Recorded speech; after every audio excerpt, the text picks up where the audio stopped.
You are now listening to the Artsindy Crossroads show. Here, Martin Garrow, Stargate Atlantis. Nick, and if you personally keep supporting the film like you have, then it'll all go great. So thanks again. Gary Chalk. voice of Optimus Prime. Transform and roll out.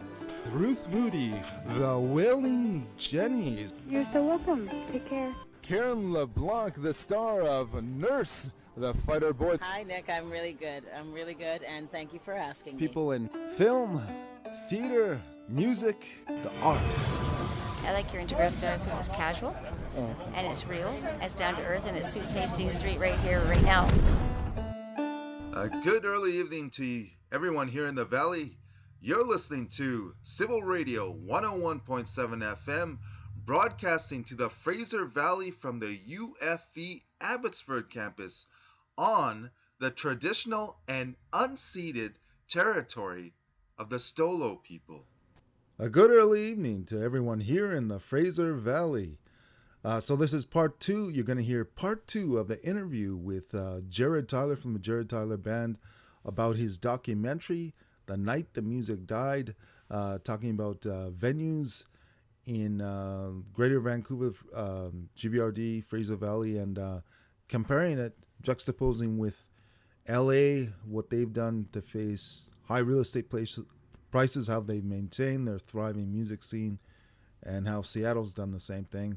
And talks a little bit with somebody in New York, talks to SFU prof and a realtor, and Corinne from the RIA, what they did to save the RIA when developers were going to buy it and make it into condos. Yeah, engaging documentary. You learn a lot about what's happened in the scene. Art's perspective, strong.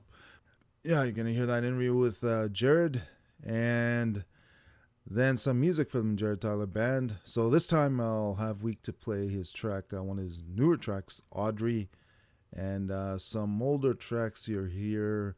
That'll be after the interview. And then you might hear a short clip from Steve Kozak's interview that we'll be playing next week. It talks a little bit about his tour, and he'll be ending his tour. He's up north right now. He's going through Kamloops, Prince Rupert, I believe. Well, anyways, his tour is coming down here. I'm going to be playing here in the Valley, a venue in Langley. I'll play the clip. I should find it and play it for you in this half hour. So why don't we get started right now? This is part two of the interview with Jarrod Tyler. Also, a nice technique you used in this documentary was making it authentic in another way where it seemed real. It was engaging that way where you're kind of, at times you're just joking around and there are those few scenes, like you're in the park and then you're with Ollie working on your track to get what were you working on to get the bass down or? In the park? Oh yeah, there was that scene in the park where you're throwing the pebble and you show the turtles and. Oh yeah. Just a small scene, like near the, not at the very beginning, but. And yeah, Ollie, Ollie in the studio. Well, no, that was done just to show the whole 10 minutes of the thing is just to set up. Okay, this is who I am. This is what I've experienced in my town that I was living in when it started to crumble, and we pretty much ran out of a lot of places to play. Right. So, I mean, it's true. We did focus on recording, and that was awesome because we got to make some really amazing recordings that we'll always have. But at the same time, it's like if you're a live performer, right? Like if you need to play live, right? Which I think most musicians really do because it's an energy exchange, right? So like if you need to do that for your soul, then you got to do it. You got to find where it is, and you got to go to it, right? So, it kind of follows the progression. And then going down to LA and getting booked at, iconic venues that if someone would have told me the year before, hey, man, you're going to be playing the Mint, or you're going to be playing like the Satellite, or like the, Trip Santa Monica, or like the Kibitz Room, Silver Lake. Honestly, probably would have laughed. But it happened. I think it's just something that happens down there. Well, I was just gonna say, when you're stuck in a place where everything's crumbling and it's just like there's nothing really going on, then of course when you go to a place where it's off the charts, it seems very surreal. So unfortunately, Vancouver's loss is LA's gain. Before Jarrod, back in the day when the scene was thriving here, Jarrod and the Jarrod Tyler Band, which included Ollie on drums, playing all the major venues here. But now you're down there in LA, going to Seattle. The Troubadour. You showed shots of the Troubadour. That's where Van Halen played, right? Before they were doing the backyard. Probably everybody played there, yeah. Probably everybody played there. Yeah, what am I thinking? They actually kicked John Lennon out of there one night, I heard. John Lennon was drunk, and they kicked him out. Oh. They were like, "Yeah, man, you're out." I guess the waitress didn't recognize him. But no, actually, that's where Elton John played his. That's the show that changed his career. He did like a solo piano show there, and that's really what kind of blew his career out. Where it's just bang, it just happened. So. And Gene Simmons saw Van Halen playing at the Troubadour, I believe. Halen, yeah. I mean, probably like every band played there. Yeah, Guns N' Roses played at the Troubadour.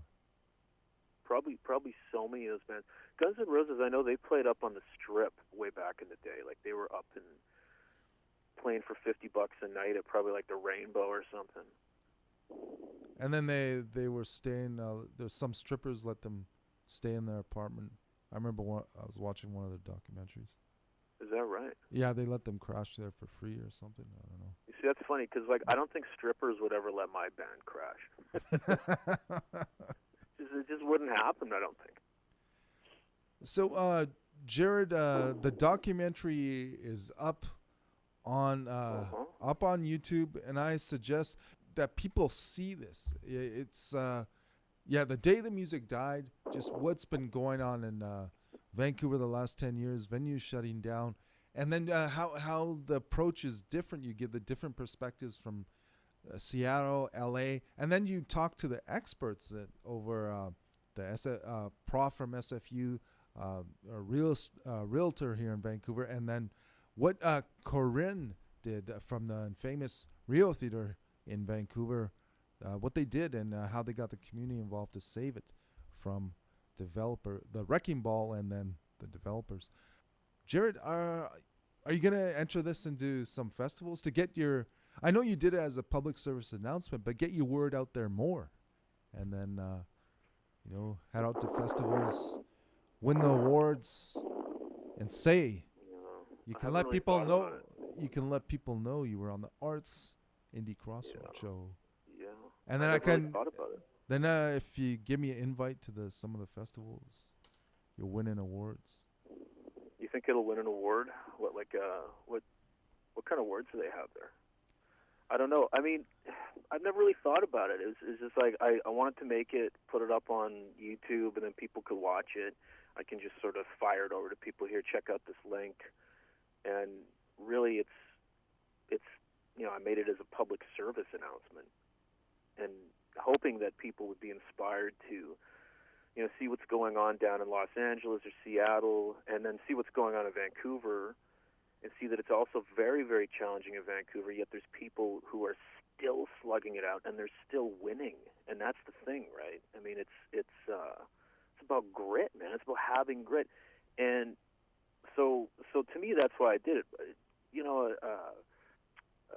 Festival, or I'm not quite familiar with any of that world. So for me, I don't know. Probably I won't. But talk to your brother. Your brother knows.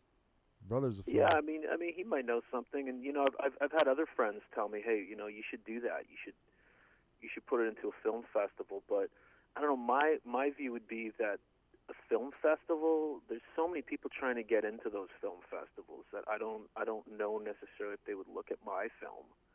I mean, they want films about like here's a guy who rides this old style unicycle, You know, like this is the kind of stuff they want. You know, they want these sort of soft, artsy documentaries about, like, you know, a guy who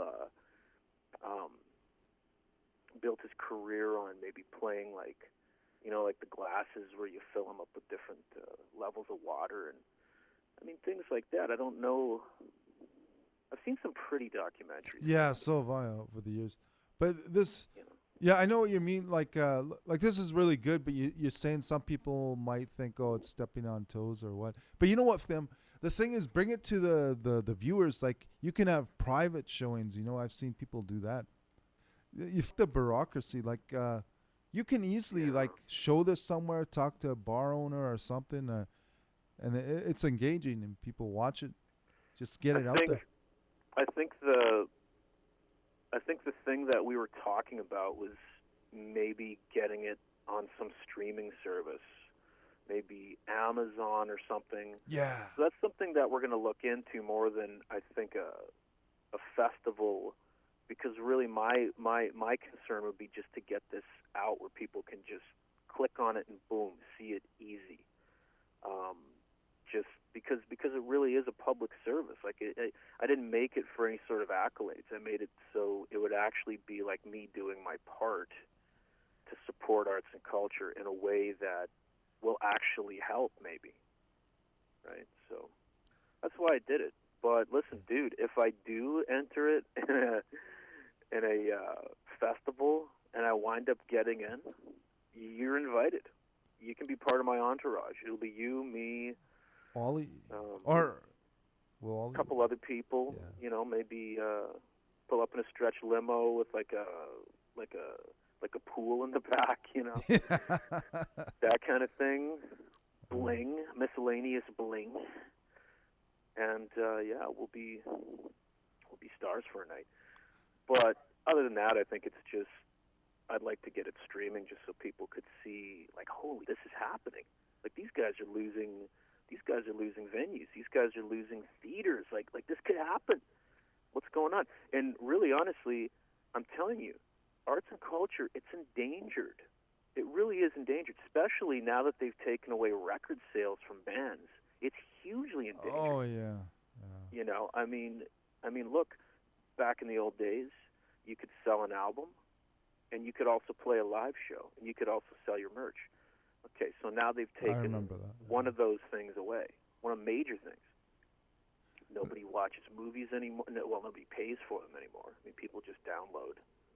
I mean, if it keeps going like this, all we're going to have left is big blow-up movies, you know, these blockbuster blow-up movies, and super regurgitated pop drivel that you hear on mainstream radio.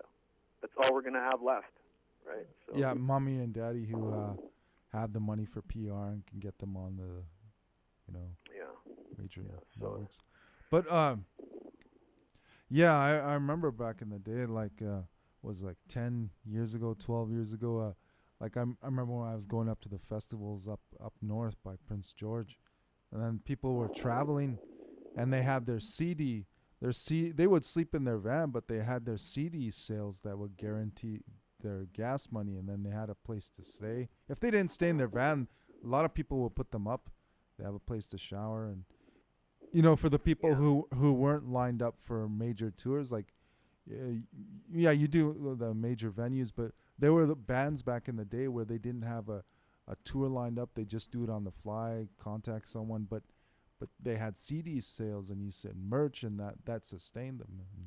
It's become a live, you know, it's become a live industry now. I mean, it's like you have to play live now. I mean, nobody. I was reading about a band out of South Africa, I think, the Antwoord, and these guys became just massive. But apparently, everyone like downloaded their first album for free. Oh, right. Yeah. So then, but no, they were okay with that. I think that's a recognized reality now. But of course, that can lead to other things. And you know, you see them now; they're doing huge amphitheaters, and that's really where bands are making their money is in live performance. Live performance. So, yeah. So Michael Jackson's Thriller, I guess, if he were still around, you think Michael Jackson's Thriller? Yeah, You know, I used to actually. It was funny because you know that jacket he wore, the Michael Jackson jacket with the zippers all over it. That was Thriller, right?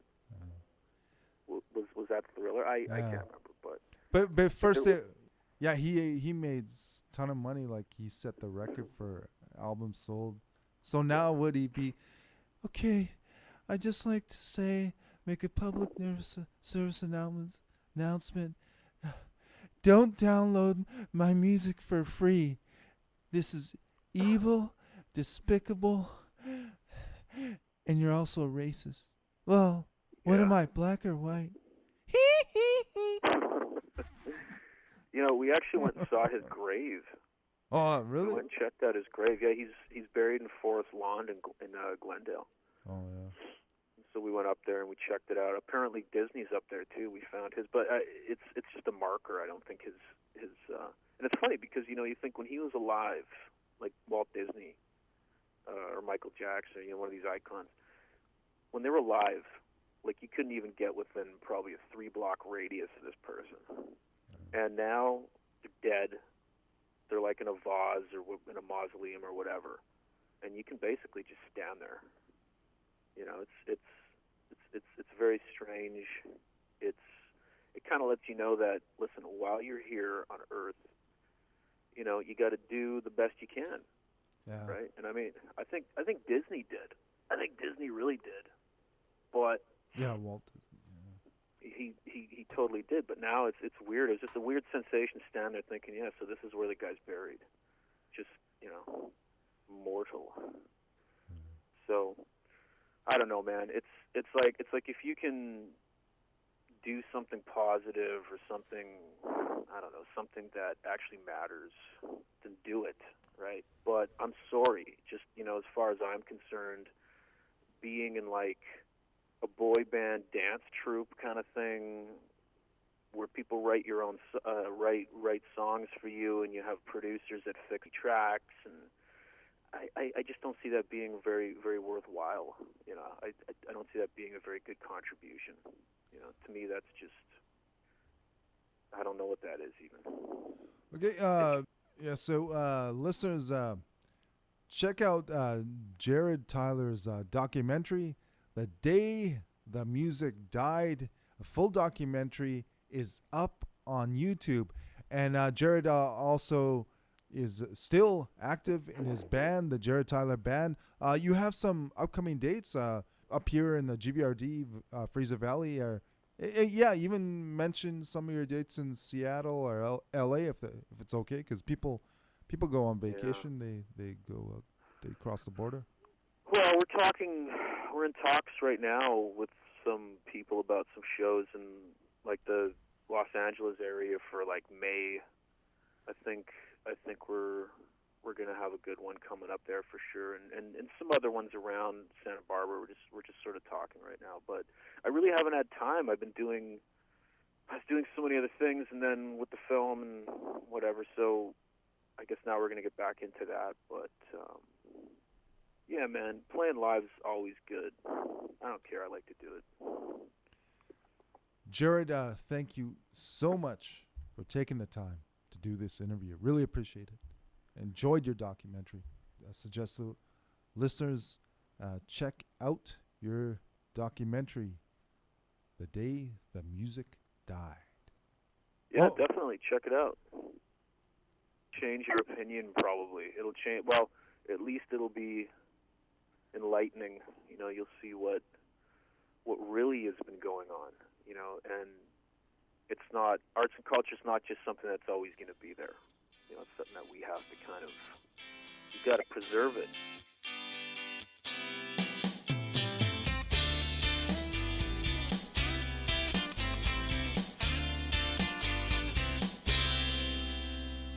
Audrey, you were a case of a mistaken name.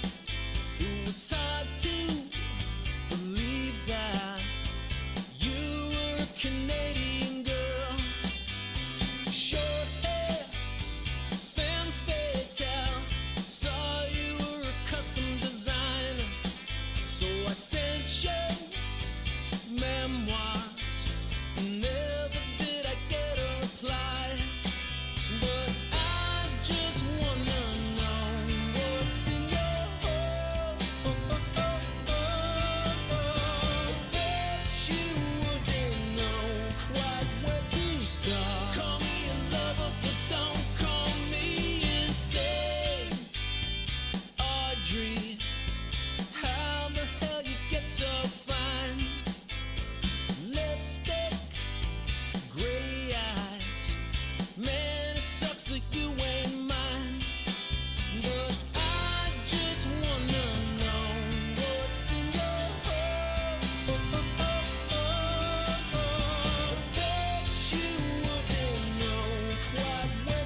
Smith's tapes, pointing me the way to the door. But I just wanna know what's in your heart. Bet you wouldn't know quite where to start. Call me a lover, but don't call me insane. Call me a lover, but don't call me insane. Call me a lover, but don't call me insane.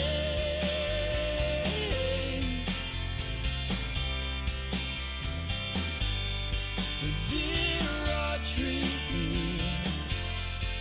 dear Audrey, dear Audrey,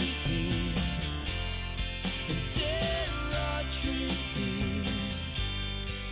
dear Audrey, dear Audrey,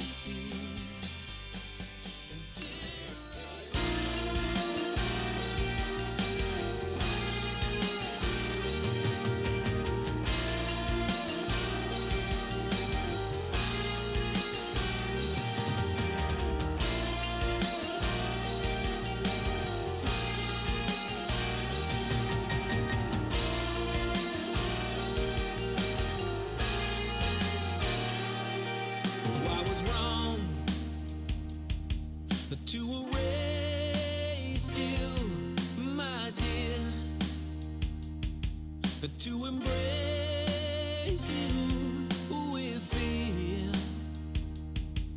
And I heard it said 100,000 times before. Oh, and I found you lonelier than Josephine. And you know why? Your hands on your heart, wrong from the start, but it's true.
tell you